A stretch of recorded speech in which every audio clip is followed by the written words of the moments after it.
Доош. Нэр ороод шүү.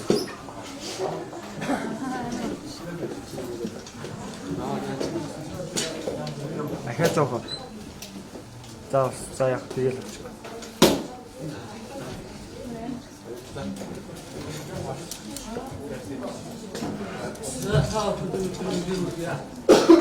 Орос улсны процесс. Өөрийнхөө эсвэл надад орос улсын хүмүүсийн болон бүрэлдэхүүн хөгжлөлттэй холбоотой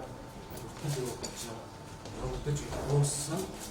За үүний дараа сонгож хүмүүс суралцж ирэмбийн дагуу ирүүлсэн. За ирэмбис дуусаад бид бол одоо үндсэнд одоо шалгалсан иргэдээс материалын авч зүгээр дууссан байж байгаа. За одоо маргааш дахиад комисс болтын энэ ачаалсан бүрдүүлсэн материалтай. Тэгэхээр ийм өнгөлтөө холбоотой сонгож шалгуулалттай холбоотойгоор ямар нэгэн асуудал гараад ажил гацаж явсан юм байхгүй. Энэ бол яг төлөвлөгөөний дагуу явагдаж байна. За бидний одоо хөвлийн урд хийж байгаа гол шалтгаан нь бол одоо зарим нэг сайтуудаа зарим нэг иргэд манай үйл ажиллагаа зогссон энэ Носкийн албан хаагчтай одоо холбогдсон гэдэг юм шиг. Энэ гурван ташаа мэдээллүүдийг явуулж байгаа холбоотойгоор энэ хөвлийн урд хийж байгаа. Нийслэлийн орон сууцны корпорацийн албан хаагчид дотроос одоо ажилтны тэмцэх газар асуудал орсон юм уу шалгаж байгаа юм байхгүй байна. Энийг одоо апдейтсоо одоо мэдэгдэж байгаамаа. За энд сонгуульч шалгуулалтанд орж байгаа иргэдийг нөгөө сонгуульч шалгарсан байдлаар таа бүхэн жишээ харуулъя. Хийлч одоо танилцуулъя. Жишээ нь залуу гэр бүлтэйг бол одоо 6-аас 14 жил ажилласан залуучууд одоо орж ирж байна. Нийгмийн даатгал төлөвлөөр. За энэ бол ингээд үүсдэг. Түрүүстэй төвчтөө жишээ нь 12-аас 16 жил ажилласан иргэд орж ирж байна.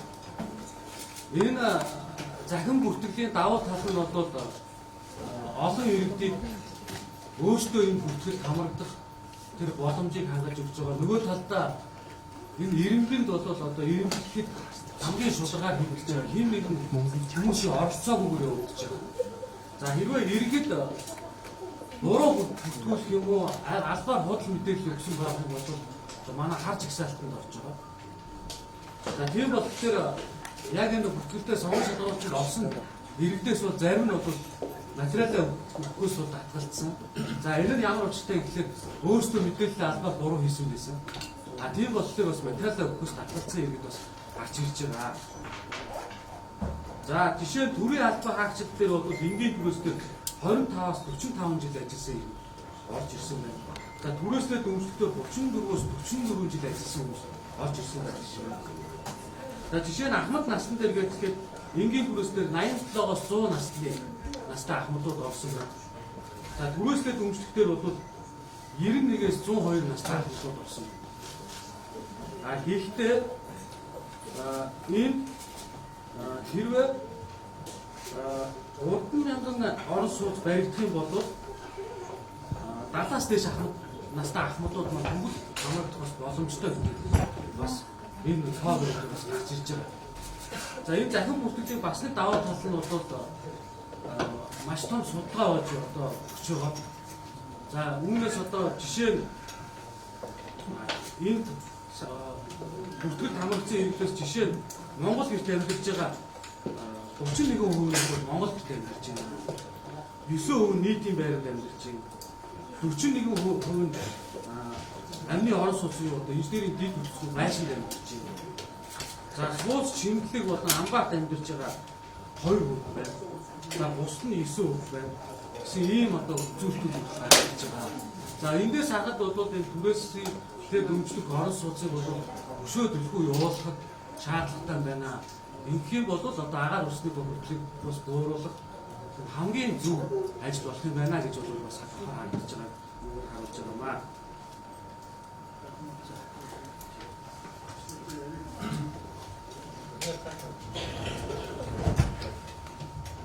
За хэвлэл мэдээлэл зулсан байгаад би бас дахин бүртгэлийн явагдсан талаар сонир шалгуулалтын талаар сүүлийн үед иргэдээс хэвлэл мэдээлэл бас тодруулж байгаа асуудлаас цаг хугацаа ерөнхийдөө дараалал илүү тодорхой ярьж болж байна.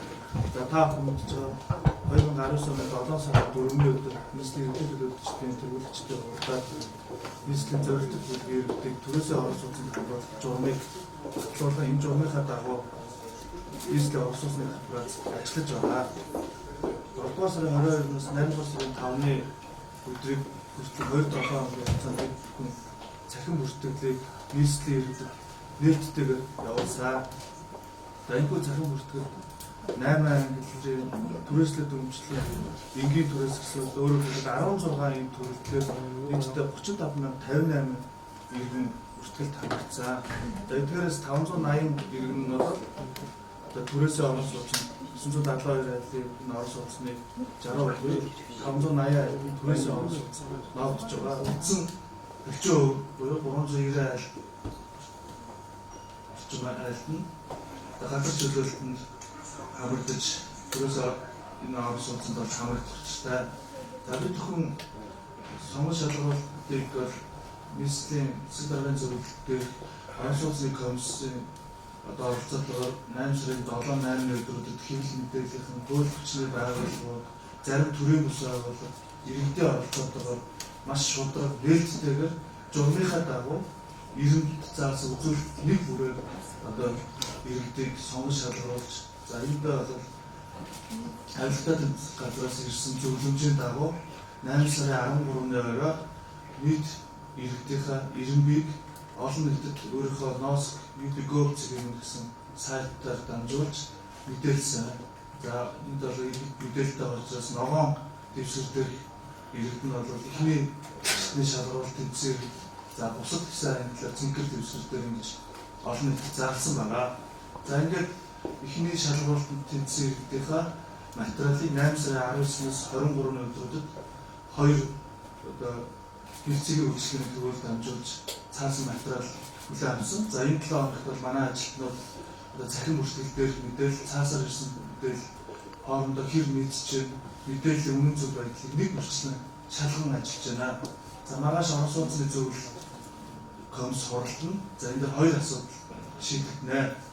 За нэгдүгürt нь энэ эхний шалгуулалтанд тэнцсэн хэрэгтээс цаасан материал их өөр авчираад одоо хоёуланд нь одоо материалын ямар зөрүүгүй мэдээлэл нь үнэн бодиттой байгаа иргэдийг эцэслэн одоо батлна. За ингээд энэ батлсан иргэд бол цаашид нийслэлийн орон сууцны корпорацтай хэрэгээ байгуулах, байр талбайгаа сонгох, давхраа сонгох гэдэг ажлууд хийгдэнэ.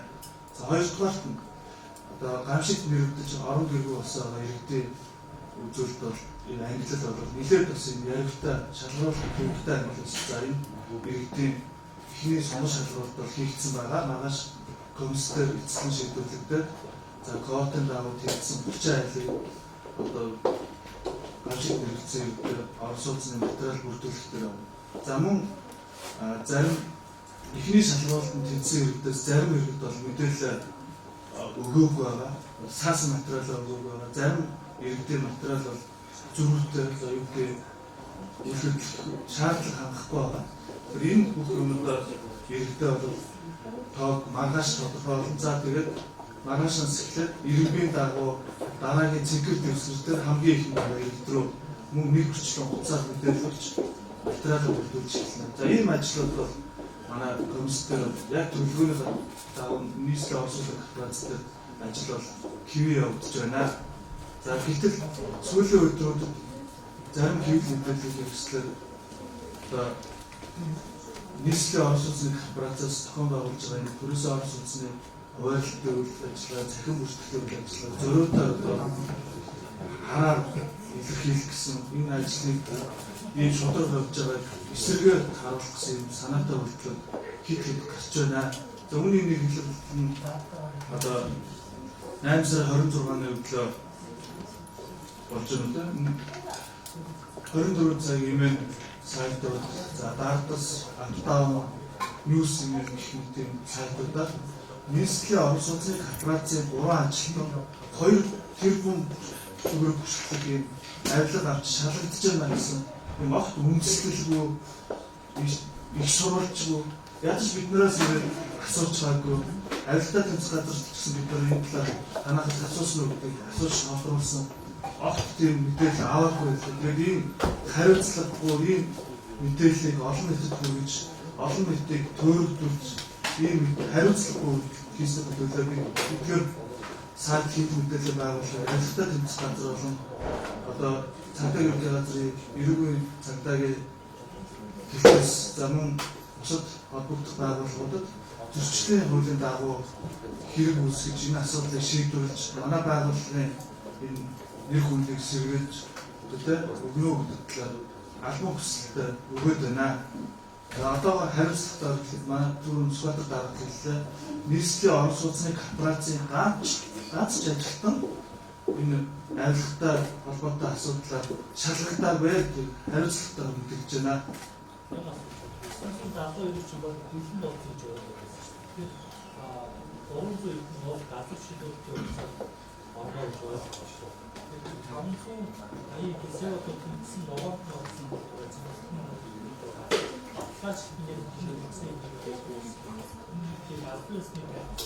Бидний хайрын байдсан байгаа нь яг эцэг ихэд найдвар бүгдээрээ онц судалгаа авсан.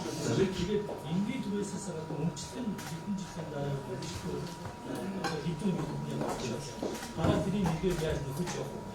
За бид журам батлагдсан цагаас эхлээд энэ талаар бол маш олон удаагийн тайлбар хийж байгаа. Дээрдээ одоо хүртэл одоо мэдээллийн дутуу ойлголт байгаад.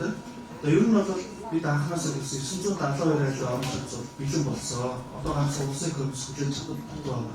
Бүх одоо байрлал инженерийн байгууламжийн ажлууд бол аль хэдийн хийхдээ дууссан. За эдгээр 972 айлын 60% буюу 580 айлыг нь энгийн түрээс болон түрээсээ дэмжих гэсэн хэлбэрээр 30% хуурилж байгаа. За энэ бол одоо 8 ангиллаар коордын дагуу явж байгаа. За үлдсэн 390 айлын бол газар чөлөөлтөй болно. Бид бол орон сууцны газар чөлөөлөх журмыг аль хэдийн боловсруулаад дууссан байгаа. Одоо эргэлтээ оногт бол олон нийтэд зарлаад энэ журмаа танилцуулаа. Ер нь бол бид хүн нэг дор байгаа Улаанбаатар сонгосон байгаа бид хүрсэн байгаа гэр орооллын бүсүүдээс сонгож авч хамгийн багадаа 4 га газрыг нэг дор одоо иргэдэн өөрсдөө бүсэд сонирхлоор хоорондоо нэгдээд манай энэ 4 га газрыг чөлөөлөд бид хүн орон сууцнд хамрагдах хүсэлтэй байна гэсэн хүсэлтэй илэрхийлсэн тэр айл өргүүдийг бид хүн орон сууцыг газраар солих журмаахаа дагуу солих гэж ажилланаа. Тэр энэ байрууд бол бүх бэлэн байгаа. Гагцуу тэр түрүү таны асуусан асуултанд авах ер нь бол ногоон дэвсгэр дээр байгаа хүмүүс бүгдээ ихний шалгуулт тэнцсэн гэсэн үг. 580 айл өрх гэсэн үг шүү дээ. Эдгээр айл өрхүүдийн одоо ирүүлсэн байгаа материал захин бүртгэлтэйгээ нийцэж гэнэ үү гэдгийг л одоо бид энэ 7 хоног шалгаад байсан. Маргааш орон сууцны комисстой танилцуулаад эдгээрийн хэдэн шалгуултад тэнцүү хэдэн бас хоосон үлдчихвээ. Тэгээд хоосон үлдсэний ирмэхэн дагуу дараагийн айлын шалгуулт байна. Дахиад цахимаар явах уу? Үгүй одоо цахимаар явахгүй шүү дээ. Бидүүх сайт руу ороод харж байгаа бол мэдээлэл өгөх. Одоо 9 сард багтаа нэгээр асууж байна. Сая ирмийн дагуу бол бид хүн одоо жишээ нь 72 коодтой залуу гэр шийдвэрийн албаар 72 коодтой байгаа тийм 73, 74, 75 гэдэг бүгдийн одоо ирмийн дагуу олон нийтэд аль хэдийн бид нийслэлийн орон сууцны корпорацийн веб хуудас дээр англи төсвөр байршуулсан байгаа. Тэр өөрөөсөө дараагийн айлууд бол одоо материалаа ер нь нэг уцаар яриад эхлэх бэлдэж эхлээд авчиж өгнө гэсэн. За бид хүн мэдээлэл хаана тэр эрдэнэ мэдээллийг авах уу гэдэг тухайн үед зарлаад мэдээлэл авч. Тэгээд нэг зүйлийг бүр тодорхой хэлэх юм. Хэн нэгэн давуу үед тоглох ямар ч боломж байна. Жишээ нь Ахмад насны дээр энгийн түгээсэн дээр 87-оос дээш байлоо. 87-оос дээш настай ирээд очиж байна. Тэгэхээр одоо 86 настай хүнд одоо давуу ирэх нөгөөд оруулах юм бол тэгээд тэр олон нийтэд хийлгүй байж байгаа. Авилгатай тэмцэх газар бүгд энийг хараад байж байгаа. Ямар ч боломж байхгүй. За жишээ нь төрийн албаа гэж хэлдэг. 34-өөс дээш жил ажилласан төрийн албаад ороод ирж байгаа учраас чинь 30 жил ажилласан хүн оруулах ямар ч боломж байхгүй. Тэгээ энэ болоо нэг бүртгэлийн давуу тал нь олон нийтэд хамгийн их нээлттэй байж байгаа. Тэгээ энд бол хин нэг нь одоо юм уушин хоосон тавих ямар ч боломжгүй дахин хэлье. Тэгээд ноосгийн сайт руу ороод зарим бүхэн мэдээлэлүүд сааж болно. Тэгээ анх удаага түгээслээд өмчлөн гэдэг хэлбэрийг хэрэгжүүлж анх удаага орон сууцаар газар сольж гэж. Анх удаага хамгийн багадаа 4 га талбар дээр иргэдийн газар орон сууц солиод тэрэн дээр нэг мөсөн төлөвлөлтөөр явж байгаа. Одоо сургууль хоёрыг гэхээр газар үнд орчдөг. Зам тавь гэхээр газар үнд орчдөг. Дэд үтсөө гэхээр газар үнд орчдөг.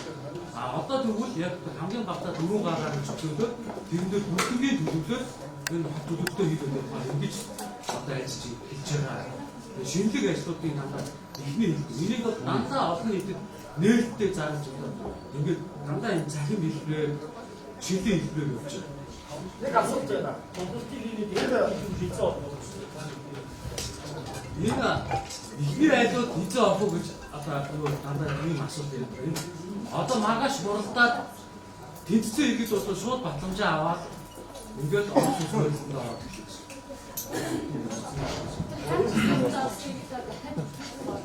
Хаач ихсаалтад орсон иргэд бол дахиж нийслэлийн орон сууцны корпорацаас хийж байгаа үйл ажиллагаанд орох хэрэггүй болж байгаа гэсэн. Эдээ айлгсан.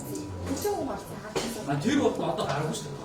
Маргааш олсон жишээ яаж гарч ирж байгаа гэхээр 34 жил ажилласан гэж бүгдчөөд 34 жил ажилласан гэж боомж материал бүгдж байгаа бол тэгээд тэр хүн шууд хажиг салхинд орчих.